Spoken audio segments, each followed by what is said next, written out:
Let me be your boo, the one you talk to, the one you keep on calling your baby. Let me be your one, the one you can trust, the one you won't take home to your mama.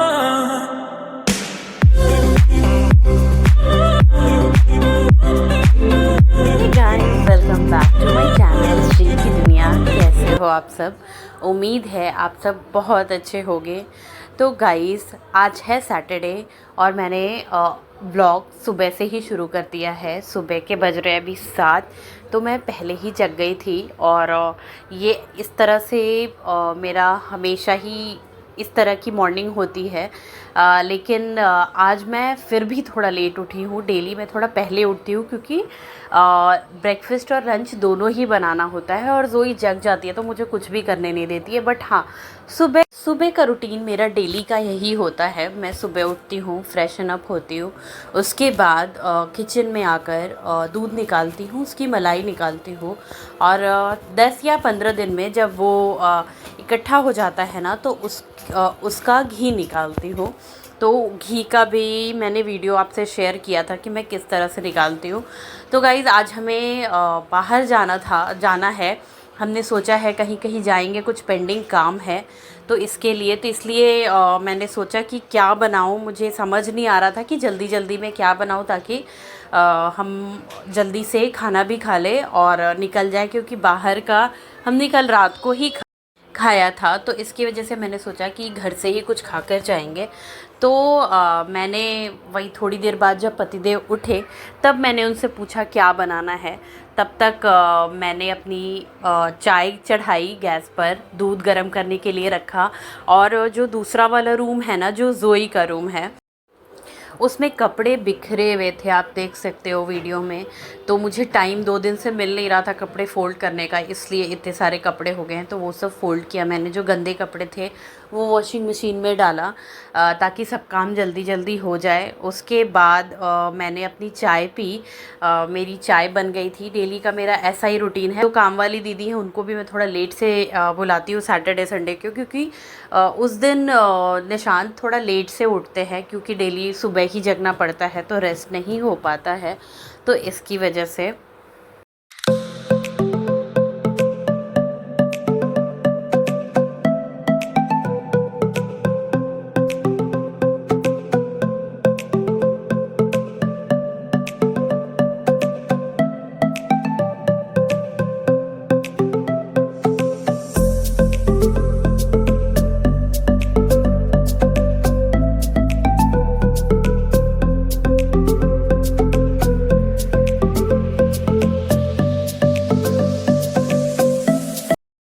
तो मेरे काम करते करते ज़ोई और पतिदेव दोनों ही जग गए थे।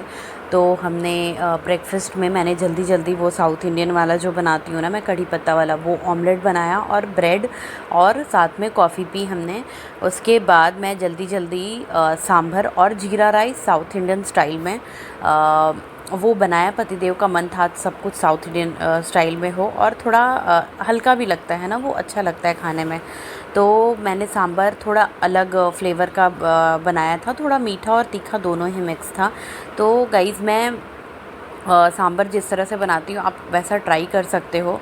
तो पहले आप दाल को बॉईल कर लो, सब्ज़ी को अलग से बॉईल कर लो, प्याज और वो सब साथ में सब्ज़ी के साथ, और उसके बाद कढ़ाई में आप ऑयल डालो, उसके बाद राई डालो, कड़ी पत्ता, लाल मिर्ची साबुत, उसके बाद लहसुन अदरक का पेस्ट डाला था मैंने, और फिर मैंने उसमें गुड़ डाला था और इमली का पेस्ट मैंने बना कर रखा हुआ है, मैंने वो डाला था।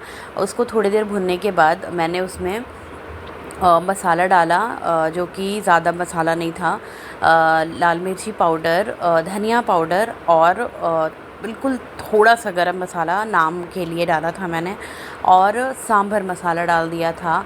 और वो बस थोड़ी देर भुनने के बाद मैंने ये लास्ट में मैंने कड़ी पत्ता भी डाला था, क्योंकि ये जो कि मैं ड्राई करके रखती हूँ। तो मसाला भुनने के बाद मैंने उसमें दाल और सब्ज़ी दोनों ही डाल दिया। और और गाइस लास्ट में मैंने ना उसमें कसूरी मेथी थोड़ा सा डाला था और फिर घी का तड़का लगा दिया था। घी में लाल मिर्ची पाउडर और हरी मिर्च और थोड़ा सा बिल्कुल कड़ी पत्ता वो डाल दिया था और उसका तड़का उसमें लगा दिया था। और जीरा राइस कड़ी पत्ता और प्याज व्याज डालकर मैं वैसे बनाती हूँ, तो वैसे बनाया था। तो गाइज़ ये बहुत अच्छा लगता है, आप ट्राई करके ज़रूर देखना, वो खट्टा मीठा वाला टेस्ट आता है। और फिर काम करते करते मेरे और पतिदेव में लड़ाई भी हो गई। हमेशा हम जब घर में रहते हैं ना तो आधे टाइम हम लड़ते रहते हैं, पर हाँ वो नोक झोंक वाली लड़ाई होती है, रियल वाली लड़ाई नहीं होती है। 5 मिनट में फिर हम हंसने भी लग जाते हैं। तो ये सारे हस्बैंड वाइफ के बीच का रिलेशन ही ऐसा है ना कि लड़ाई भी होती है पर हम उनके बिना रह भी नहीं सकते हैं। तो वही हो रहा था, हम वो चिढ़ाते रहते हैं मुझे और मैं कभी कभी चिढ़ जाती हूँ, और मैं जब चिढ़ाती हूँ तो वो चिढ़ जाते हैं। तो यही होता है।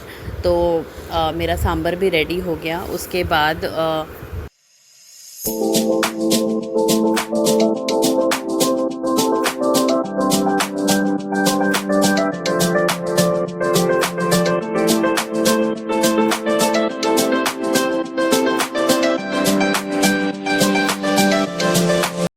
तो ये बनाते बनाते ना मैं ज़ोई को खिला भी रही थी। उसके लिए मैंने ओट्स का खीर बनाया था। तो मैंने सोचा कि हस्बैंड को बोलती हूँ थोड़ा वो ट्राई करते हैं, क्योंकि वो उनसे नहीं खाती है बेचारे। उन्होंने इतना ट्राई किया पर बदमाश ने नहीं खाया। उसको ना ज़बरदस्ती करनी पड़ती है, लेकिन वो किसी और से खा ही नहीं सकती है। तो मैं उनको वही बता रही थी कि उस तरह से खिलाइए, लेकिन उसने नहीं खाया। तो गाइज़ बच्चे को खिलाने के लिए कितनी मेहनत करनी पड़ती है, आप सब रिलेट कर सकते हो इससे। हम दोनों ने ही डांस किया उसके साथ, तब जाकर उसने खा लिया। तो गाइज़ बच्चे के लिए ना पेरेंट्स बहुत ज़रूरी है, दोनों का होना हेल्दी होना बहुत ज़रूरी है, क्योंकि बच्चे का बचपन ख़राब नहीं होना चाहिए। तो इसलिए हमेशा खुश रहिए और टाइम को एंजॉय कीजिए। हम भी कोशिश करते हैं हमेशा खुश रहने के लिए। तो गाइज़ मिलते हैं नेक्स्ट ब्लॉग में, तब तक के लिए टेक केयर, बाय।